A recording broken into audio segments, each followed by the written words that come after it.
अच्छी पढ़ाई होती है। और मैंने आज तक जहाँ भी स्कूलों में पढ़ा है वहाँ इतनी अच्छी पढ़ाई नहीं होती थी, लेकिन मैं इस स्कूल पे आई तो मेरे को बहुत अच्छा लगा, तो मेरे को यहाँ की पढ़ाई बहुत पसंद है। Wake up, it's a lovely day, oh please get up and come and play. The birds are singing in the tree and you can hear the buzzing bees. Wake up, it's a lovely day. Oh please get up and come and play. जब सरकारी school कुछ ऐसे हो जाए ना तो देखकर बेहद सुकून मिलता है। फिर किसी को अपने बच्चों के भविष्य को लेकर, देश के भविष्य को लेकर ज़्यादा चिंता करने की ज़रूरत नहीं होती, क्योंकि एक स्कूल ही आपका भविष्य बना सकता है, आपके देश का भविष्य बना सकता है। तो ऐसे ही एक स्कूल की कहानी आज मैं आपको बताने जा रहा हूं, जो उत्तराखंड के सीमांत जिले बागेश्वर में है। इस स्कूल की नींव 1872 में रखी गई थी और आज ये स्कूल पूरे भारत के लिए एक मिसाल बन गया है। तो देखिए आदर्श प्राथमिक विद्यालय कपकोट की ये कहानी। अच्छी शिक्षा और क्वालिटी एजुकेशन के लिए ज़्यादातर माता पिता अपने बच्चों को प्राइवेट स्कूल में दाखिला दिलवाते हैं। यहाँ तक कि सरकारी स्कूल के शिक्षक भी अपने बच्चों को प्राइवेट स्कूल में ही पढ़ने के लिए भेजते हैं। लेकिन क्या आपने कभी सुना है कि किसी माता पिता ने अपने बच्चों को प्राइवेट स्कूल से निकालकर सरकारी स्कूल में दाखिला दिलवाया हो? नहीं ना। लेकिन ऐसा ही हुआ है उत्तराखंड के कपकोट में।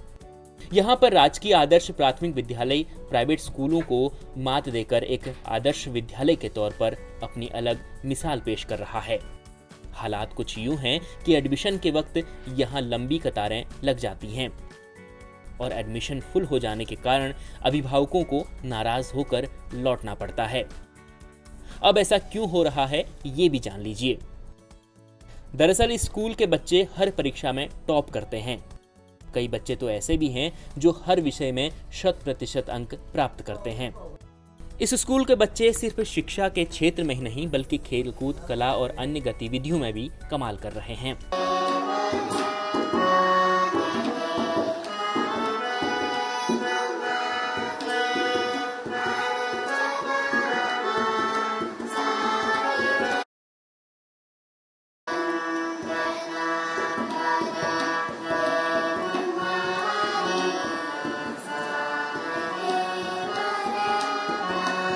उत्तराखंड के इस आदर्श विद्यालय के प्रिंसिपल के.डी. शर्मा हैं। के.डी. शर्मा बताते हैं कि इस विद्यालय की नींव सन 1872 में रखी गई थी, यानी यह विद्यालय अंग्रेजों के जमाने से चल रहा है। लगभग 150 साल बाद आज यह सरकारी विद्यालय प्राइवेट स्कूलों को मात दे रहा है। नमस्कार, मैं के.डी. शर्मा। आप सबका पहले तो स्वागत है विद्यालय परिवार की ओर से। मैं प्रभारी प्रधानाध्यापक राजकीय आदर्श प्राथमिक विद्यालय कपकोट वर्ष 2016 से इस इंस्टीट्यूशन में हूँ। जब से ये मॉडल विद्यालय बने हैं तब से हूँ। ये विद्यालय वर्तमान में लगातार मेरे सहयोगी साथियों या फिर शिक्षा विभाग के मेरे अधिकारियों और जनप्रतिनिधियों सबके सहयोग से आज तमाम प्रतियोगी परीक्षाओं के लिए अच्छे विद्यालयों में बच्चों के चयन के लिए जाना जाता है। पूरे राज्य भर में भी इसकी अपनी पहचान है। अब आपको आदर्श विद्यालय कपकोट के शिक्षकों के बारे में बताते हैं, जिसे जानकर आप हैरान हो जाएंगे। इस स्कूल के शिक्षक 6 घंटे की ऑफिशियल ड्यूटी के बाद 12 से 14 घंटे विद्यालय में रहकर ही बच्चों को एक्स्ट्रा क्लासेस देते हैं, डाउट्स क्लियर करते हैं और ट्यूशन भी बच्चों को देते हैं और दूसरी गतिविधियों में भी बच्चों को शामिल करते हैं। के.डी. शर्मा बताते हैं कि वैसे तो उत्तराखंड के सभी विद्यालय साल 2016 से लेटेस्ट मॉडल ऑफ एजुकेशन पर ही चल रहे हैं, लेकिन इस स्कूल में पढ़ने और पढ़ाने का तरीका बहुत अलग है। स्कूल में इस वक्त करीब 300 बच्चे पढ़ रहे हैं। यहाँ से प्रतिवर्ष लगभग 3 बच्चे घोड़ाखाल सैनिक स्कूल के लिए सेलेक्ट होते हैं। प्रतिवर्ष जवाहर नवोदय विद्यालय और राजीव नवोदय के लिए 8 से 10 बच्चों का चयन हो रहा है, जो कि अपने आप में एक रिकॉर्ड है। इसके बाद आप अभिभावकों की बात भी सुन लीजिए, जो बता रहे हैं कि वो अपने बच्चों को यहाँ क्यों भेजते हैं।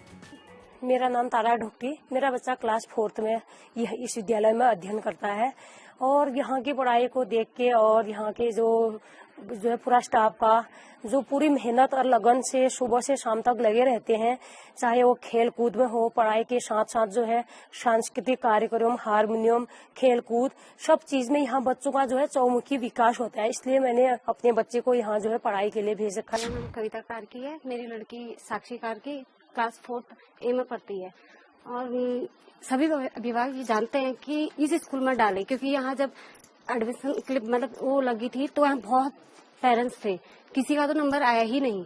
और इसलिए क्योंकि ये घोड़ा खाल और नवोदय में भी निकलते हैं बच्चे, और जैसे बच्चे होमवर्क करने में करते हैं। अब तो टीचर बहुत अच्छे हैं यहाँ। कई बच्चे के यहाँ पर लंबी लाइन लगी रहती है। हाँ बहुत। क्या होता है तब? जब तो बच्चों के पेपर लिया जाता है, टेस्ट लिया जाता है, उसमें जो बच्चा सही करेगा वही बच्चा निकलेगा, बच्चों की उसमें होता है। और ऐसे प्राइवेट स्कूल में पहले बार हुआ, ये सरकारी स्कूलों में पहले बार देखा यहाँ कि ऐसे बच्चों के टेस्ट ले रहे हैं और बच्चे जो काम है वो उसी को ज्यादा वो कर रहे हैं, ले रहे हैं।